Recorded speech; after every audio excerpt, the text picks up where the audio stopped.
I'm Dr. Daniel Kantor, Neurology in Real Time, and I'm so happy to be joined here by a true patient advocate, by Dr. Mark Gudesblatt, who is the medical director of South Shore Neurologic Associates in New York. Dr. Gudesblatt, thank you so much for joining us today. Thank you for having me, Dan.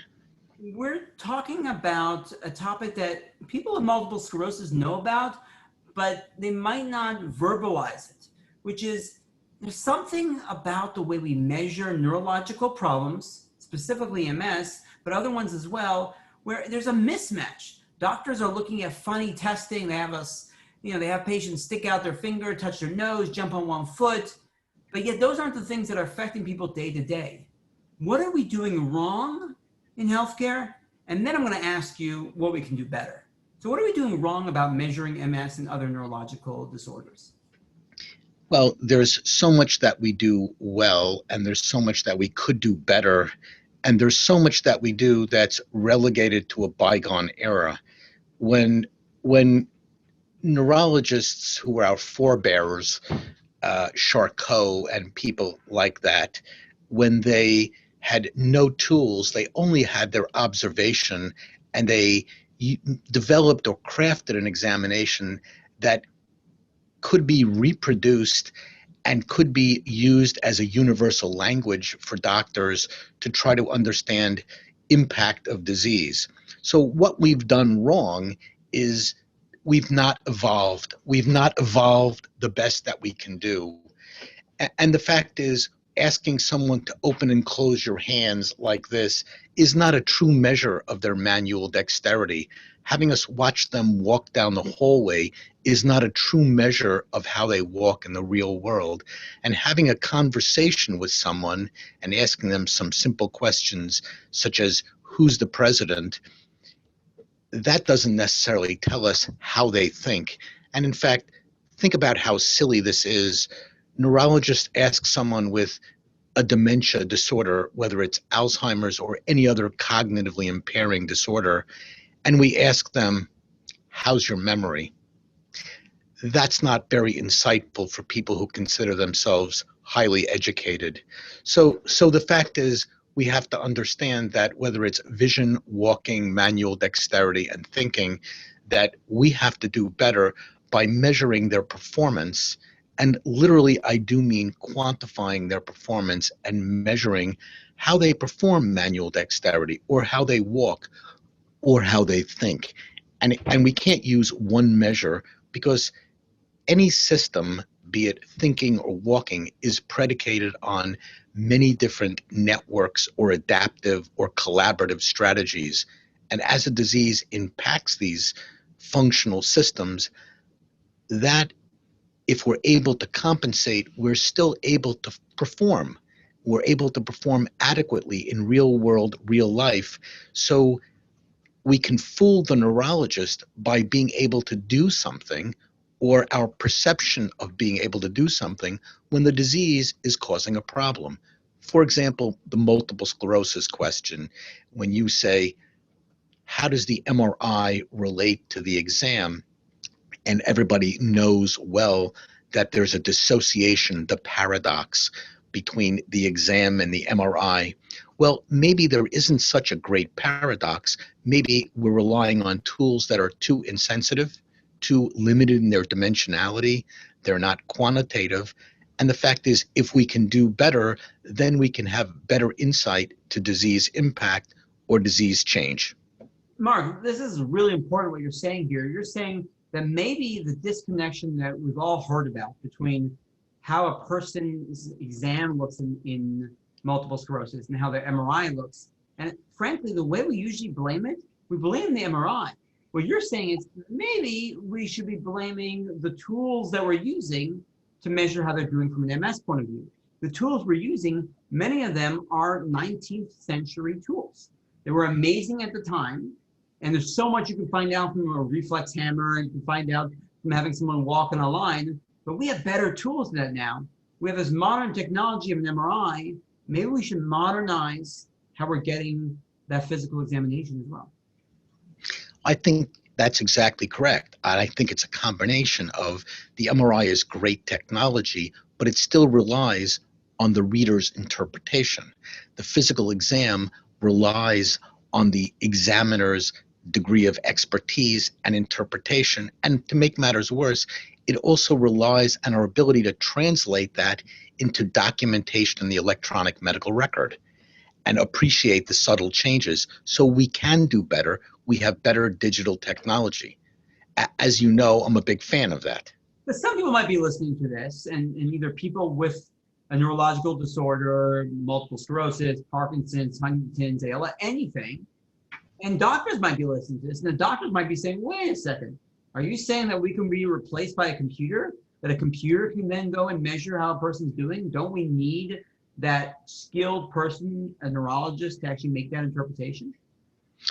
I'm not saying they can replace. I can say we can enhance their abilities to do better.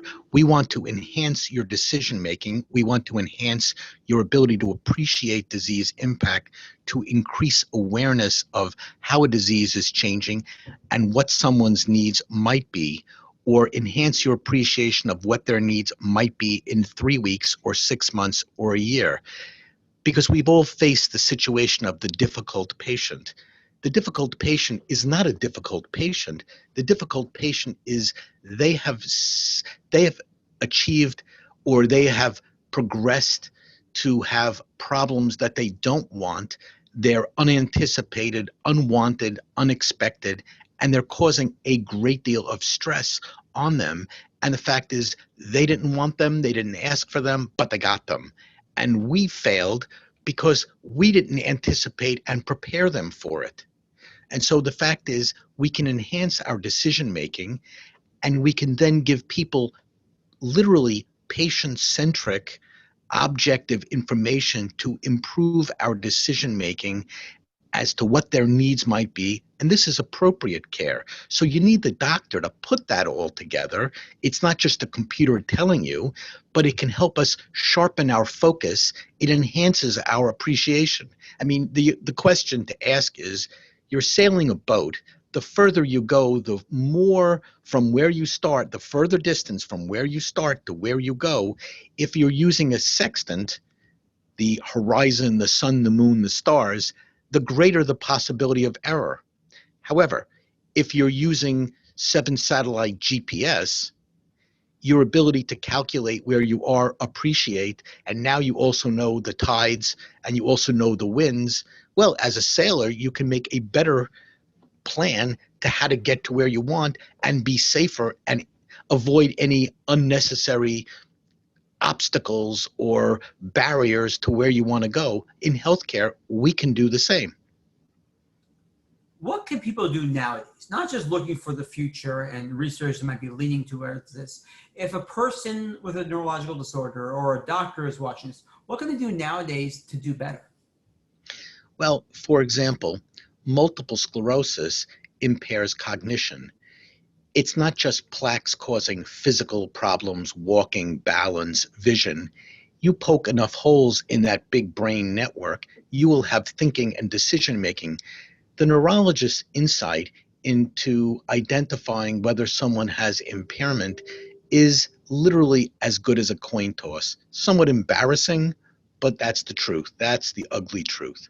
So for people with a disease, they may not appreciate their abilities. They know what they believe and they know what they feel, but they may not see themselves as others see them or appreciate their own performance. So what we can do is we use a computerized multi-domain battery, and we can look at 7, 8, 9 dimensions of thinking. So we can look at attention, information, working memory, verbal, but the point is, it's not just one score, one measure. We can quantify it, we can track it over time, and more importantly, we can now start to understand the relationships between those scores and when someone, for example, can't drive, or when someone is likely to have problems in their work or fall.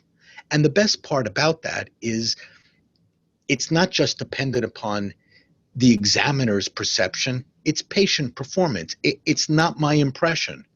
And we can look at that now and relate that to anticipated needs. And now we've also tied that in with MRI. So it's not the examiner's reading of your MRI hasn't changed. The MRI may not be changing by my visible eyes or the neuroradiology. It's not my impression. We can now quantify and look for change, because one of the things I find frustrating is when the patient says, "Hey, I'm worse."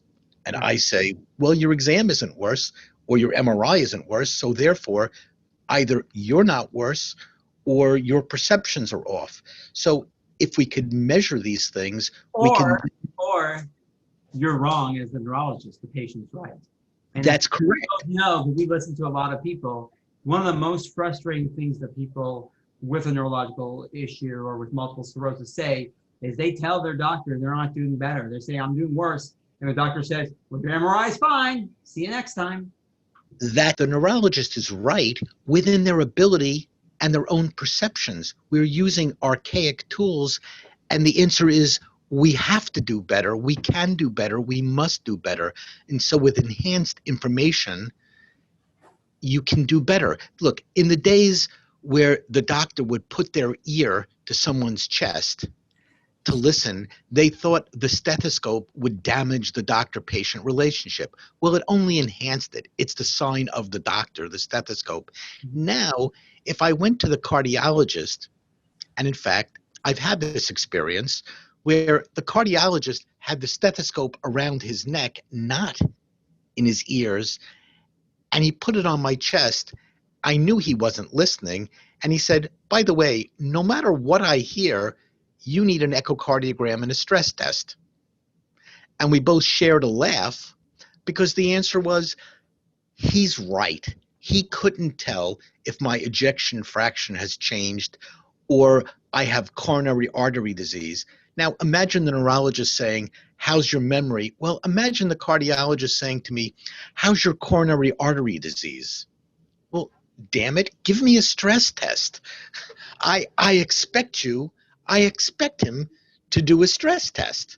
And so the neurologist, we have the technology to measure the thinking, whether it's MS, PD, Alzheimer's. We have the ability to do that. And now we have enhanced ability with MRI volumetrics to understand the significance of changes and not say, "Well, you have a little bit of atrophy." Like, what does that mean?